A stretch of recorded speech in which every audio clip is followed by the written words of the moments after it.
राधे राधे भक्तजनों, आज आप सुनेंगे बैसाख अमावस्या की महापुण्य फल देने वाली संपूर्ण व्रत कथा। इस अमावस्या को दान पुण्य जरूर करें, पीपल का वृक्ष में दीप जरूर जलाए, शनि मंदिर में जाकर वहाँ पर एक दीप जलाए और अपना पूर्वजों को श्राद्ध जरूर करें ताकि आपको पूर्वजों शांत रहे और अपना परिवार पर वो हमेशा आशीर्वाद बरसाते रहे। राधे राधे भक्तजनों, आज आप सुनेंगे अमावस्या की नई व्रत कथा। एक गांव में एक ब्राह्मण और ब्राह्मणी रहते थे। वो ब्राह्मण का कोई संतान नहीं था। ब्राह्मणी संतान के वियोग में वो खाना पीना त्याग देती है। ब्राह्मण देव को आँख से आंसू गिरते गिरते उनकी आँख पर अंधेरा छा जाता है। ब्राह्मण देव गांव में यजमान के घर जाता, वहाँ पर कुछ पूजा पाठ कराता। जो दक्षिणा मिलता उसी दक्षिणा से वो दोनों पति पत्नी अपना गुजारा करता।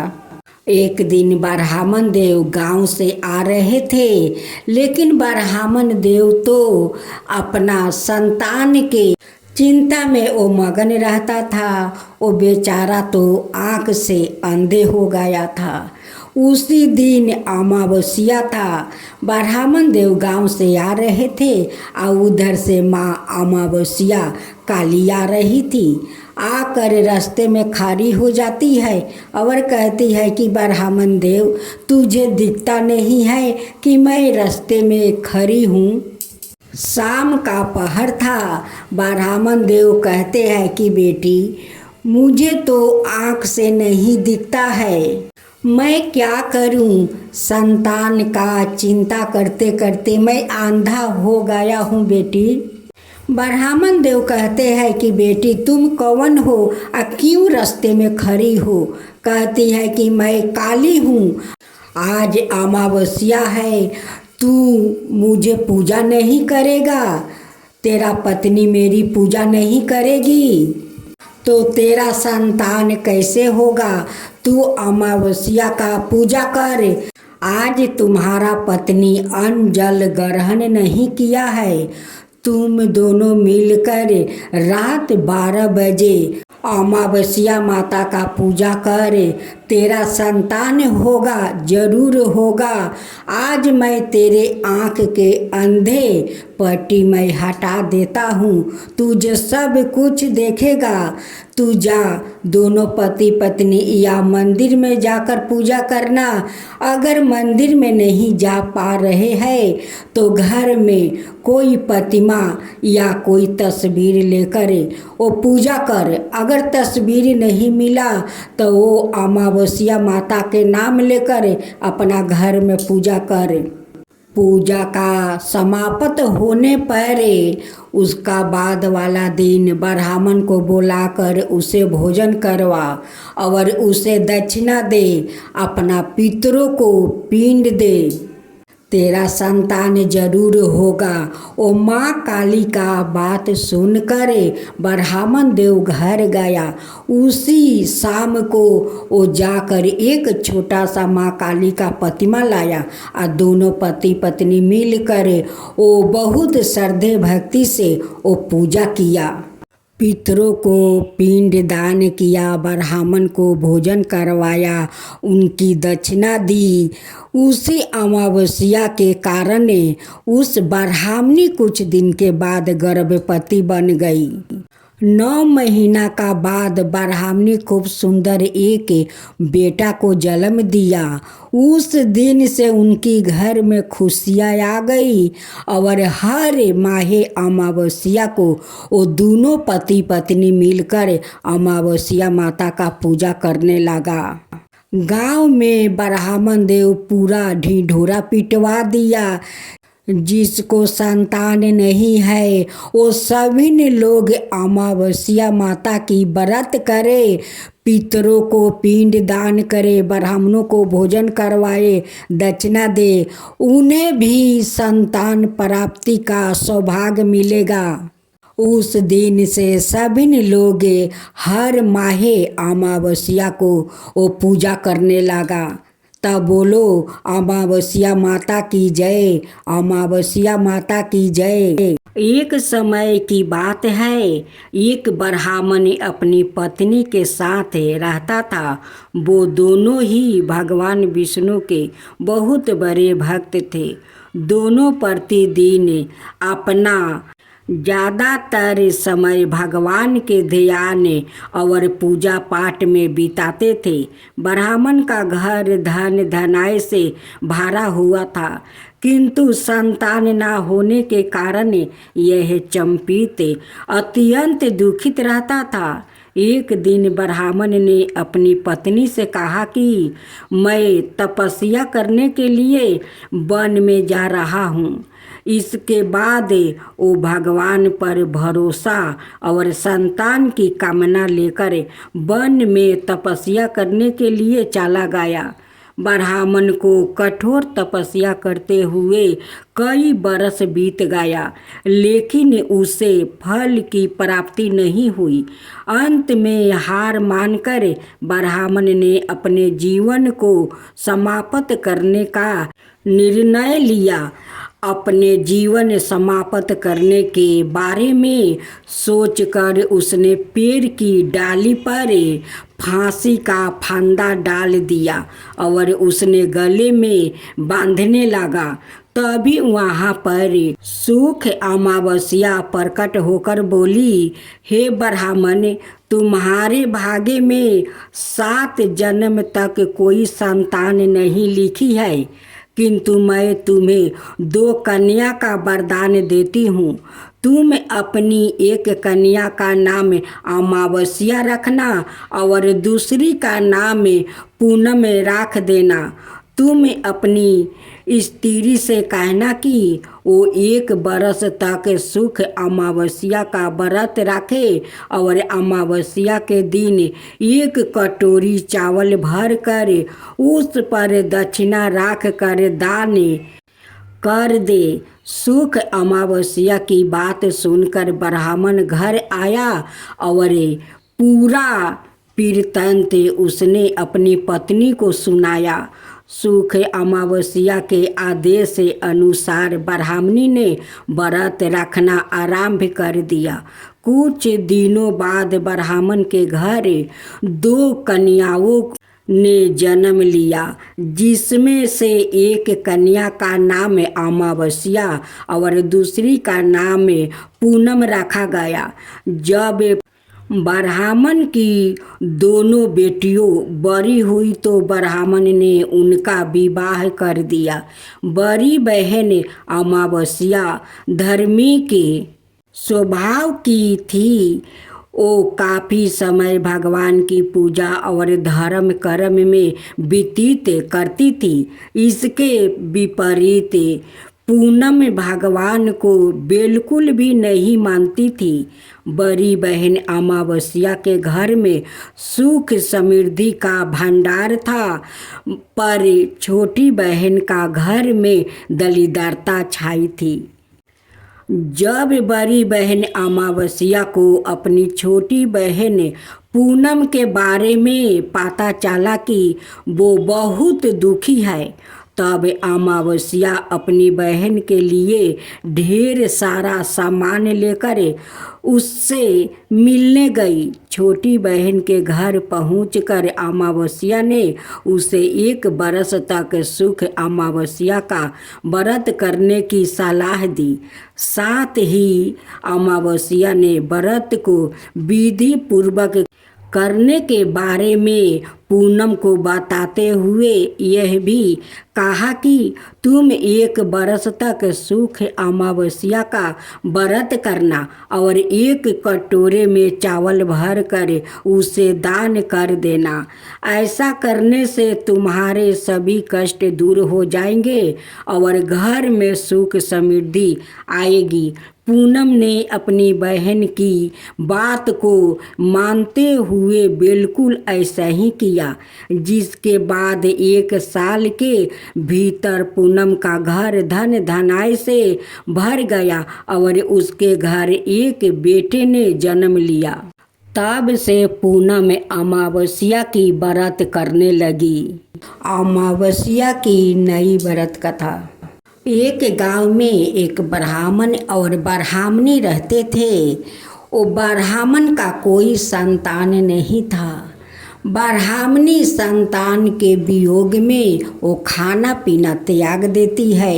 ब्राह्मण देव को आंख से आंसू गिरते गिरते उनकी आंख पर अंधेरा छा जाता है। ब्राह्मण देव गांव में यजमान के घर जाता, वहाँ पर कुछ पूजा पाठ कराता। जो दक्षिणा मिलता उसी दक्षिणा से वो दोनों पति पत्नी अपना गुजारा करता। एक दिन ब्राह्मण देव गांव से आ रहे थे, लेकिन ब्राह्मण देव तो अपना संतान के चिंता में वो मगन रहता था। वो बेचारा तो आँख से अंधे हो गया था। उसी दिन अमावस्या था। ब्राह्मण देव गांव से आ रहे थे और उधर से माँ अमावस्या काली आ रही थी। आकर रास्ते में खड़ी हो जाती है और कहती है कि ब्राह्मण देव, तुझे दिखता नहीं है कि मैं रास्ते में खड़ी हूँ। शाम का पहर था। ब्राह्मण देव कहते हैं कि बेटी, मुझे तो आँख से नहीं दिखता है, मैं क्या करूं? संतान का चिंता करते करते मैं अंधा हो गया हूं बेटी। ब्राह्मण देव कहते हैं कि बेटी, तुम कौन हो और क्यों रास्ते में खड़ी हो? कहती है कि मैं काली हूँ, आज अमावस्या है, तू मुझे पूजा नहीं करेगा, तेरा पत्नी मेरी पूजा नहीं करेगी तो तेरा संतान कैसे होगा? तू अमावस्या का पूजा कर। आज तुम्हारा पत्नी अन्न जल ग्रहण नहीं किया है। तुम दोनों मिलकर रात 12 बजे अमावस्या माता का पूजा कर, तेरा संतान होगा, जरूर होगा। आज मैं तेरे आँख के अंधे पट्टी मैं हटा देता हूँ, तुझे सब कुछ देखेगा। तू जा, दोनों पति पत्नी या मंदिर में जाकर पूजा करना। अगर मंदिर में नहीं जा पा रहे हैं तो घर में कोई प्रतिमा या कोई तस्वीर लेकर वो पूजा कर। अगर तस्वीर नहीं मिला तो वो अमावस्या माता के नाम लेकर अपना घर में पूजा कर। पूजा का समाप्त होने पर उसका बाद वाला दिन ब्राह्मण को बुलाकर उसे भोजन करवा और उसे दक्षिणा दे, अपना पितरों को पिंड दे, तेरा संतान जरूर होगा। ओ माँ काली का बात सुनकर ब्राह्मण देव घर गया। उसी शाम को वो जाकर एक छोटा सा माँ काली का प्रतिमा लाया और दोनों पति पत्नी मिलकर वो बहुत श्रद्धे भक्ति से वो पूजा किया। पितरों को पिंड दान किया, ब्राह्मण को भोजन करवाया, उनकी दक्षिणा दी। उसी अमावस्या के कारण उस ब्राह्मणी कुछ दिन के बाद गर्भवती बन गई। 9 महीना का बाद ब्राह्मणी खूब सुंदर एक बेटा को जन्म दिया। उस दिन से उनकी घर में खुशियाँ आ गई और हर माहे अमावस्या को वो दोनों पति पत्नी मिलकर अमावस्या माता का पूजा करने लगा। गांव में ब्राह्मण देव पूरा ढिढोरा पिटवा दिया जिसको संतान नहीं है वो सभी ने लोग अमावस्या माता की व्रत करे, पितरों को पिंड दान करे, ब्राह्मणों को भोजन करवाए, दक्षिणा दे, उन्हें भी संतान प्राप्ति का सौभाग्य मिलेगा।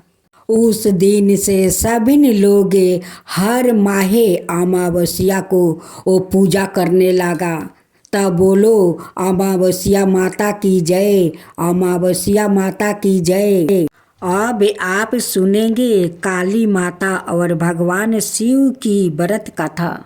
यह कथा शक्ति की सबसे प्रचंड रूप काली माता और शांति के साक्षात स्वरूप भगवान शिव के बीच की है।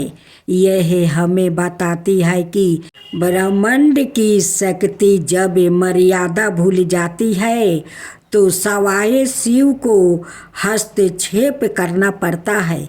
यह एक ऐसी कथा है जिसमें तत्वा, करुणा, क्रोध, ममता और ब्रह्मांडीय संतुलन की झलक मिलती है।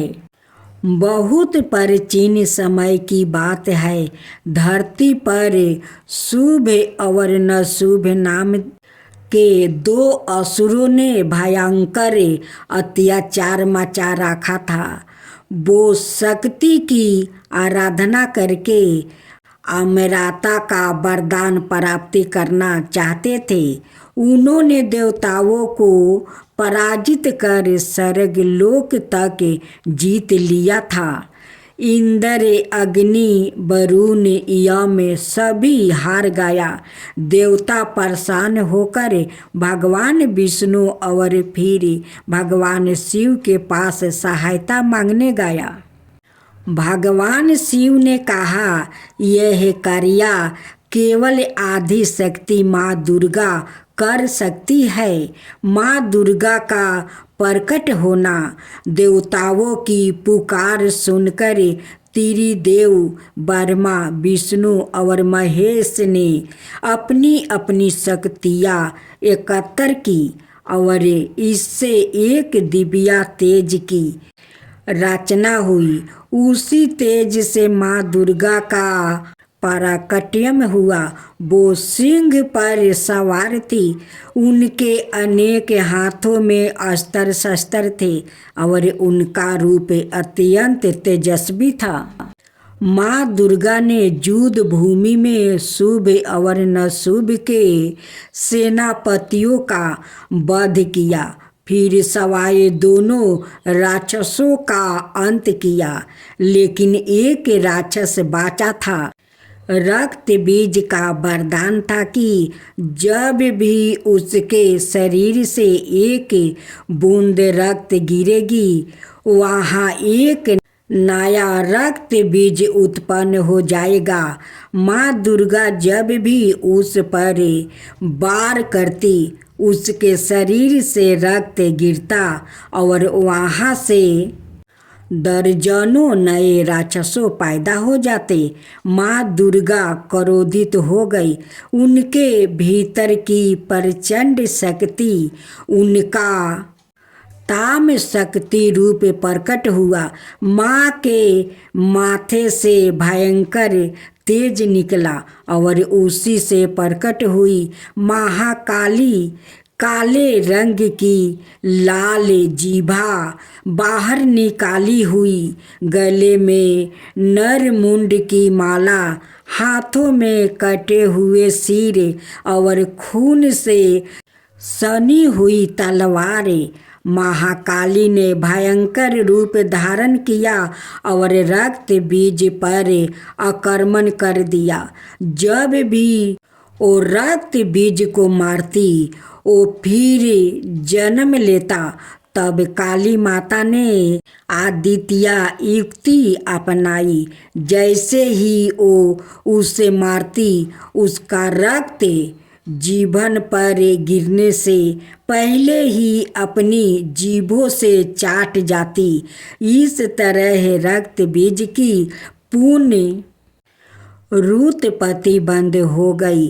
आखिरकार महाकाली ने रक्त बीज का वध कर दिया।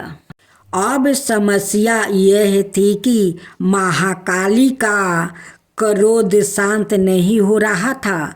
उनका तत्वा इतना भयंकर था कि धरती कांपने लगी, दिशाएं डगमगाने लगी और संसार विनाश की ओर बढ़ने लगा। देवताओं डर गया।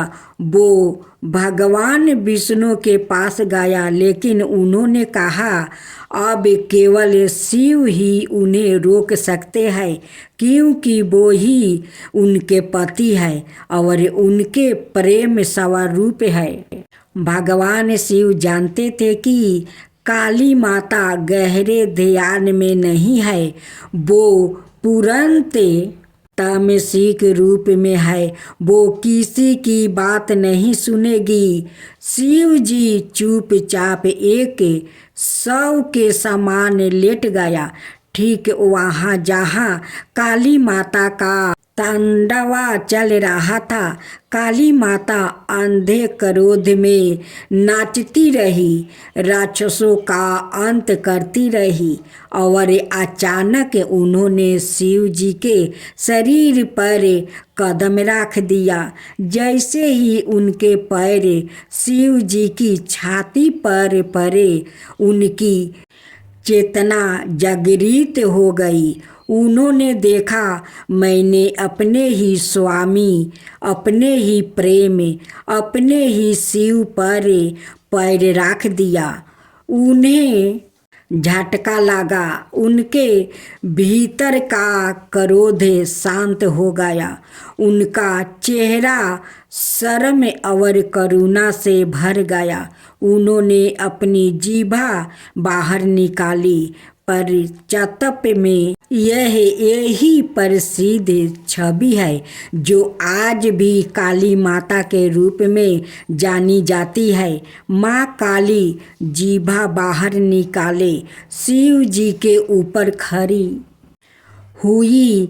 काली माता का क्रोध शांत हो गया। वो पूर्ण माँ दुर्गा के स्वयं रूप में लेटी धरती पर फिर से शांति छा गई। देवताओं ने जयकारा किया, जय महाकाली, जय महादेव।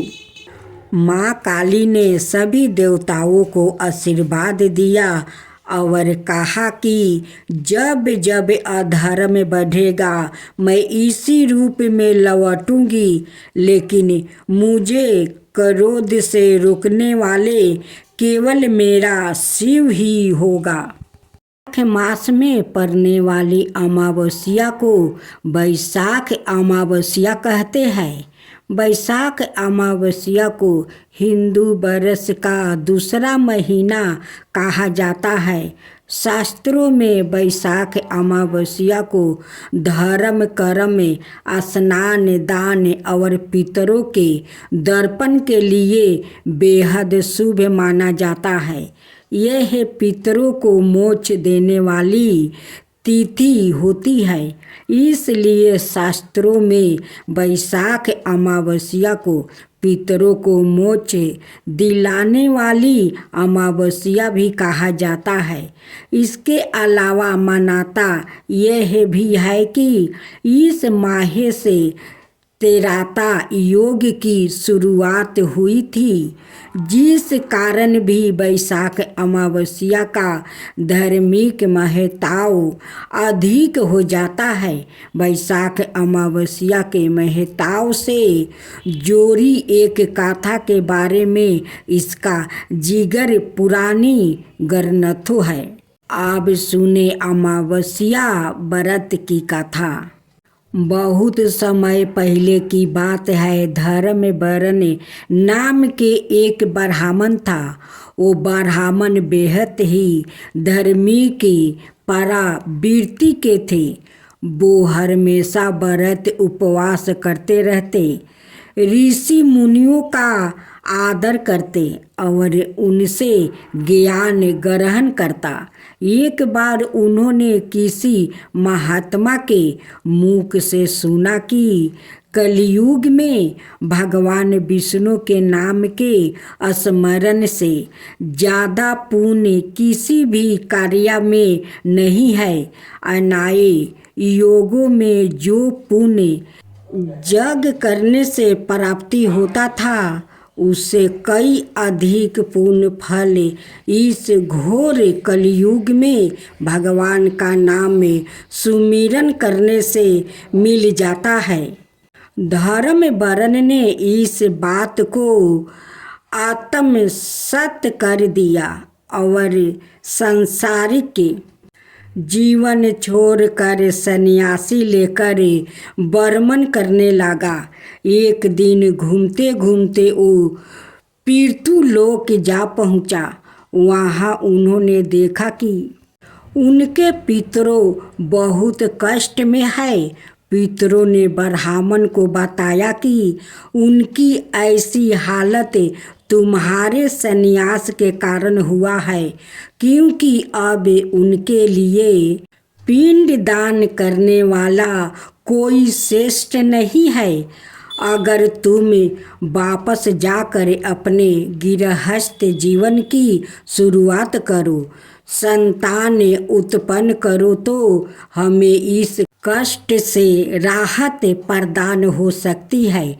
इसके साथ ही उन्होंने ये भी बताया कि वैशाख अमावस्या के दिन विधि विधान से पिंड दान करो।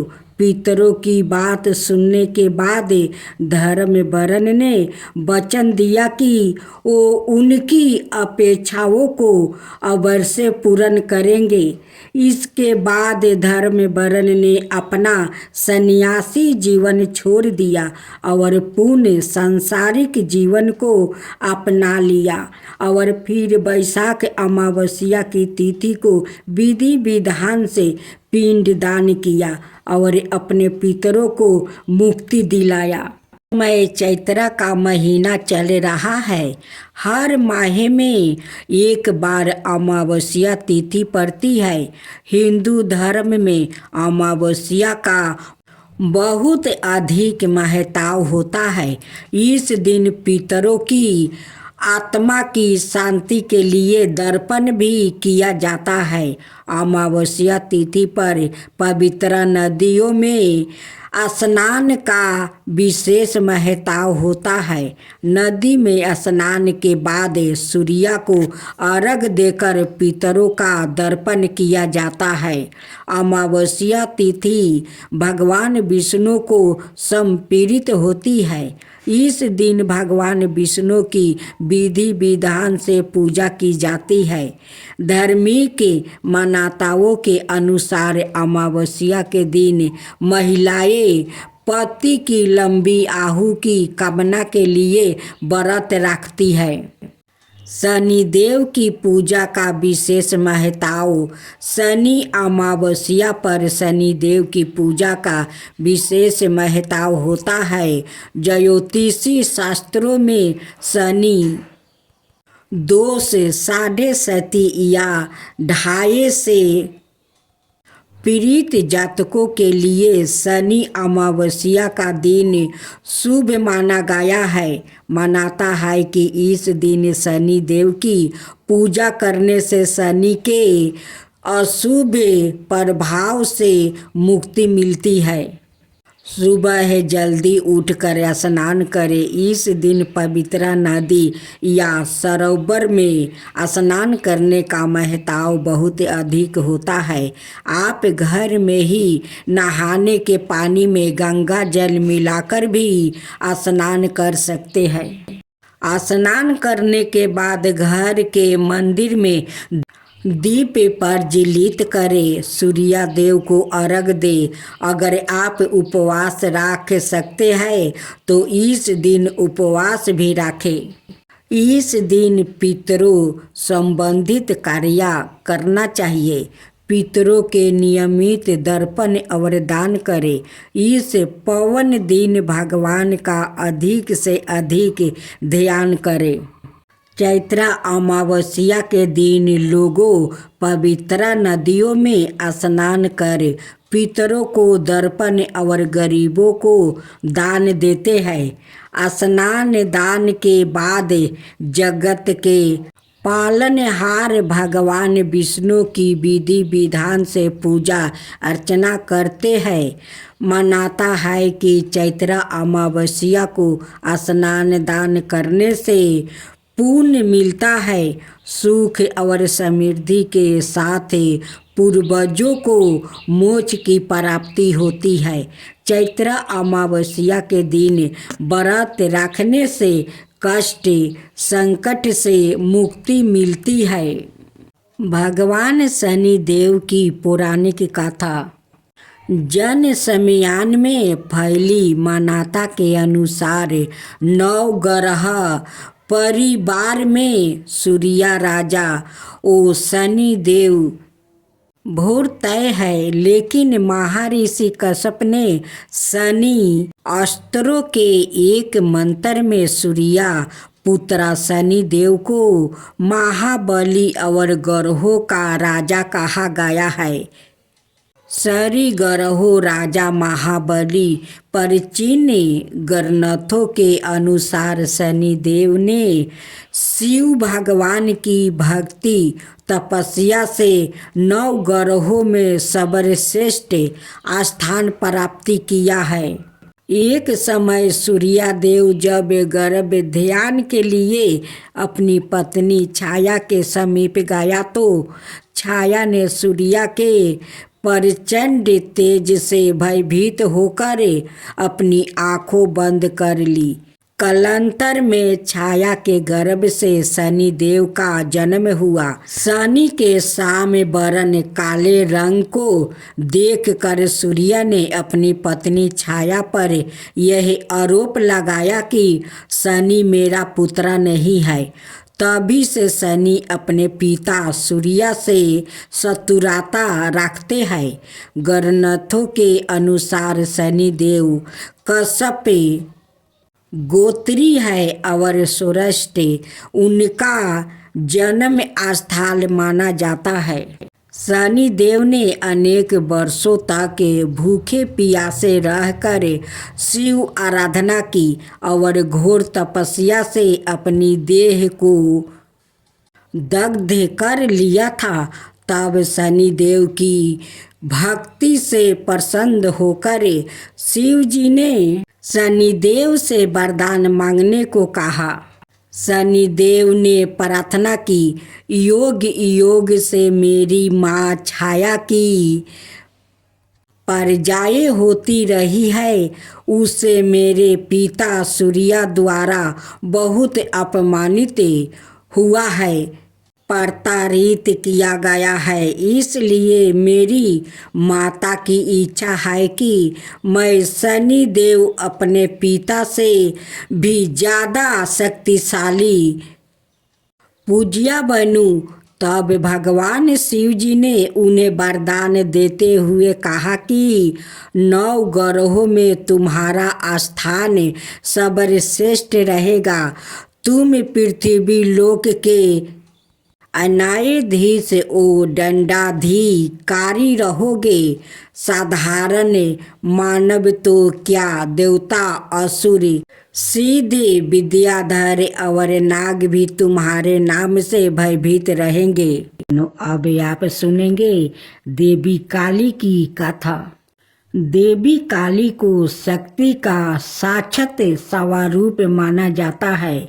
माता रानी अपने भक्तों पर दया दृष्टि रखती है, लेकिन दुष्ट और दुराचारियों पर विध्वंस भी करती है। महिषासुर अति बलशाली दैत्य था, जिसका संहार देवता भी नहीं कर सके। इसलिए देवी काली का जन्म हुआ। धार्मिक ग्रंथों में माँ काली के जन्म यह अवतार को लेकर कई मत है, लेकिन सब्र मनाए मत।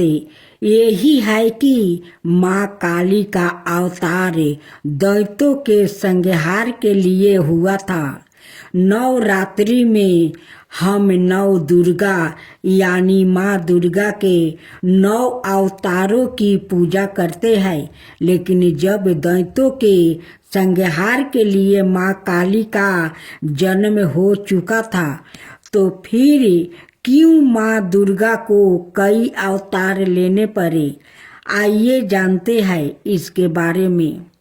काली माँ की कहानी छठी सातवीं के देवी महात्म्य के प्रथम अध्याय में काली को महाकाली के रूप में दर्शाया गया है। वो भगवान विष्णु के सोते हुए शरीर से देवी योग निद्रा के रूप में पैदा हुई, ताकि ब्रह्मा और दुनिया को 2 राक्षसों मुद और कदब से बचने के लिए उन्हें जगाया जा सके। एक बार जब विष्णु जागे तो उन्होंने उन राक्षसों के खिलाफ एक लंबा युद्ध शुरू किया, लेकिन वो अभी भी पराजित थे और अपनी सफलता पर गर्व कर रहे थे। यह देखकर महाकाली ने महामाया का रूप धारण किया और दोनों राक्षसों को मंत्रमुग्ध करने के लिए चली गई।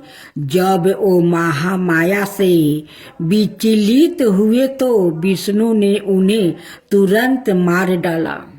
बाद के अध्यायों में चंड और मुंड 2 राक्षस थे जो देवी दुर्गा पर हमला करते थे। दुर्गा इतनी उग्रता से जवाब देती है कि काली उसके माथे से निकलती है और उन दोनों को मार देती है।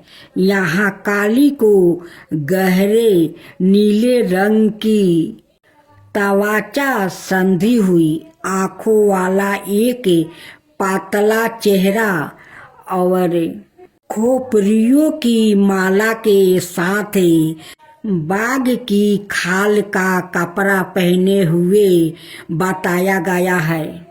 बाद में उसी युद्ध में राक्षस से रक्त बीज जिसके सेनापति चंड और मुंड थे, युद्ध में काली का सामना करते हैं। रक्त बीज को वरदान है कि उसके खून की हर बूंद जो जमीन को छूती है उससे उसका एक और कैलोन पैदा हो जाएगा। चौकी दुर्गा रक्त बीज को उसके अनगिनत कैलोनों के साथ हारने में असमर्थ है। काली उसके शरीर से उसका खून चूस लेती है और उसे हराने के लिए उसके कैलोनों को खा जाती है। रक्त बीज और दारुका दोनों मामलों में काली को दुश्मनों को हराने के बाद रक्त पिपासु के नसों में चूर बताया गया है और रक्त पिपासु की उसकी लालसा नियंत्रण से बाहर हो जाती है। शिव को फर्श पर शांत होकर हस्तक्षेप करना पड़ता है। जब काली क्रोध में आगे बढ़ रही होती है तो वो गलती से शिव पर पैर रख देती है और उसकी जीभ बाहर निकल जाती है। वो तुरंत शांत हो जाती है और फिर से दुर्गा पार्वती में विलीन हो जाती है। युद्ध में भाग लेने के बाद शिव ने पार्वती को काली काली त्वचा वाली कहकर चिढ़ाए। पार्वती बहुत आहत हुई और योग योग तक तपस्या करना शुरू कर दिया, जब तक कि उन्होंने अपना काला रंग नहीं खो देती है, इसे त्याग नहीं दिया और गौरी सुनहरी तवाचा वाली देवी नहीं बन गई। उसका छिपा हुआ अंधकारमय अवतारण कोशिकी बन जाता है, जो क्रोधित होने पर काली बन जाता है। काली पूजा उत्सव देवी काली को समर्पित है और विशेष रूप से पश्चिम बंगाल, ओडिया और असम के भारतीयों क्षेत्र में मनाया जाता है। यह हिंदू कैलेंडर के हर महीने में अमावस्या के दिन मनाया जाता है। यह दीपावली के बाद शुरुआत होता है और दिनों तक चलता है। चौकी देवी काली महाविद्याओं में प्रमुख है। उनमें से प्रत्येक का काली पूजा से पहले अवतार का एक दिन होता है। काली माँ को फलों का प्रसाद बंगाल में खिचड़ी भोग के साथ निरामिष अर्थात बिना प्याज या लहसुन का मटन, मछली, करी, पायस, मिठाई और भाजा गहरे तेले हुए पकौड़े चढ़ाया जाता है। कुछ स्थानों पर प्रसाद के रूप में शराब भी चढ़ाई जाती है। अनुभवी पंडितों का कहना है कि लोग रात भर पंडालों में आते हैं और दिन की तुलना में रात में भीड़ बढ़ जाती है। पूजा आश्चर्यजनक रोशनी, प्रकाश और धावनी काली पूजा से पहले प्रत्येक दिन मनाए जाने वाले महाविद्याओं के अवतार और अंतिम महाविद्या कमलात्मिका के अवतार, जिसे कमलात्मिका जयंती के रूप में मनाया जाता है, दिवाली के दिन पड़ने के कारण उन्हें अक्सर तांत्रिक लक्ष्मी के रूप में माना जाता है।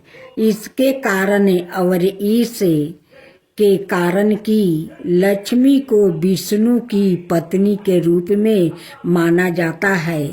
उसके बाद इसे लाल गुलहल के फूलों और गुलहल की माला से सजाया जाता है, जो उनका पसंदीदा फूल माना जाता है। फिर काली पूजा पंडालों में काली मंत्रों और भजनों की मदद से की जाती है। उनकी प्रार्थना की जाती है और उनकी दिव्यता का आहन किया जाता है। यदि पूजा घर पर आयोजित की जा रही है तो मंदिर काली पूजा की पूजा सेवा प्रदान करता है, जहां भक्त की ओर से पूजा आयोजित की जाती है। मंदिर के पंडितों के पास पूजा के लिए सारी सामग्री तैयार है और भक्तों को बस कुछ निर्देशों का पालन करना है, जो मंदिर द्वारे इसमें